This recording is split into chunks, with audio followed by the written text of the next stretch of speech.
Olá! Hoje a gente vai mergulhar num clássico da vida espiritual que propõe um caminho para a gente fugir um pouco dessa superficialidade do dia a dia. Vamos juntos analisar Celebração da Disciplina, de Richard Foster, uma obra que é um verdadeiro convite para a gente explorar as profundezas da nossa vida interior.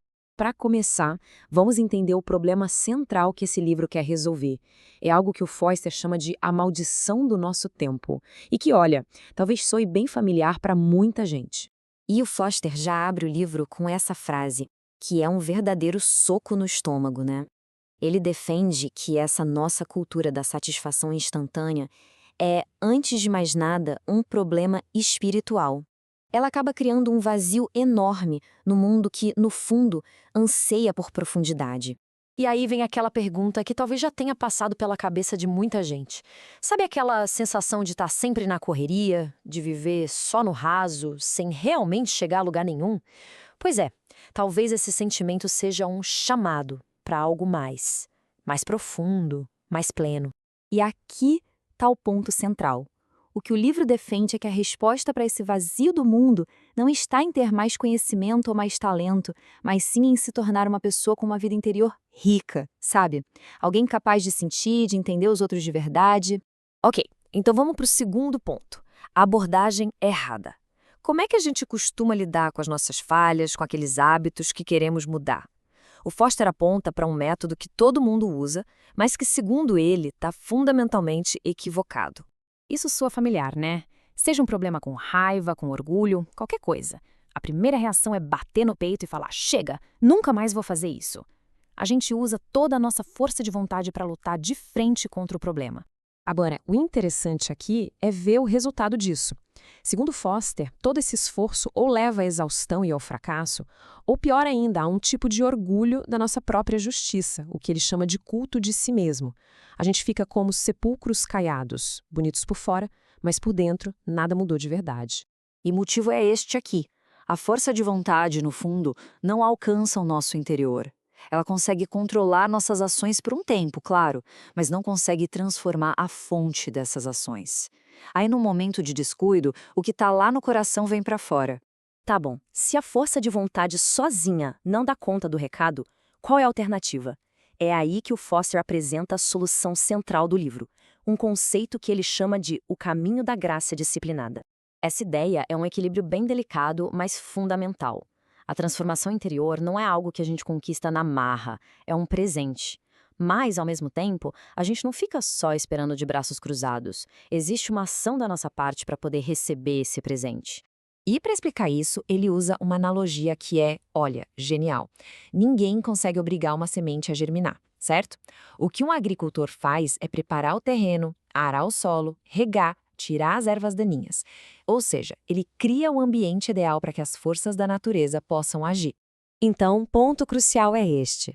As disciplinas são o nosso arar o solo. São as práticas que nos colocam no lugar certo para que a graça de Deus possa fazer a transformação que a nossa força de vontade sozinha jamais conseguiria. Ok, tudo isso soa muito bem na teoria, né? Mas como é que essas disciplinas funcionam na prática? Vamos dar uma olhadinha em como isso se parece no dia a dia. Primeiro de tudo, a gente precisa quebrar alguns mitos.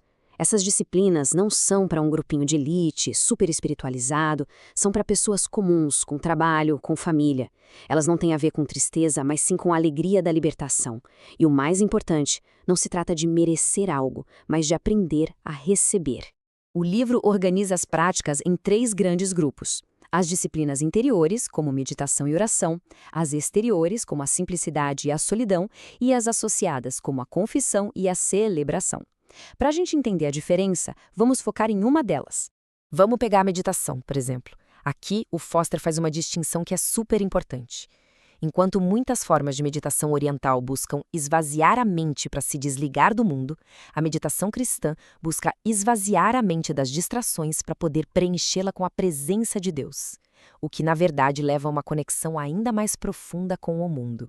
E olha só que legal, ele dá um exercício super simples para a gente começar a praticar. Sentar em silêncio e, com as palmas das mãos para baixo, liberar mentalmente as preocupações, depois virar as palmas para cima num gesto de se abrir para receber paz, amor, paciência. É um ato simples para se colocar nessa posição de receber. Beleza? E no fim das contas, qual é o objetivo disso tudo? Onde a gente quer chegar com essas práticas? É a verdadeira transformação. A meta aqui não é criar um novo conjunto de regras para seguir, sabe? Aquela bondade forçada, não é isso. A ideia é uma mudança tão profunda que a paciência, a compaixão, a bondade se tornam a nossa resposta natural e não algo que a gente precisa se esforçar para demonstrar.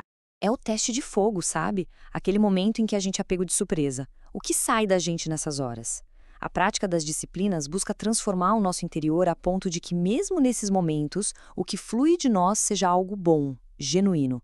A virtude se torna algo fácil, natural. E para fechar o raciocínio, o Foster usa uma citação do Tolstói que é perfeita para isso. Ela nos lembra que aquela grande mudança que a gente tanto quer ver no mundo começa com a tarefa nada pequena da nossa própria transformação interior. E assim, o que fica no final é essa reflexão. Não como mais uma tarefa na lista, mas como um convite. Um convite para explorar um caminho que não promete uma vida mais fácil, mas com certeza uma vida muito mais profunda.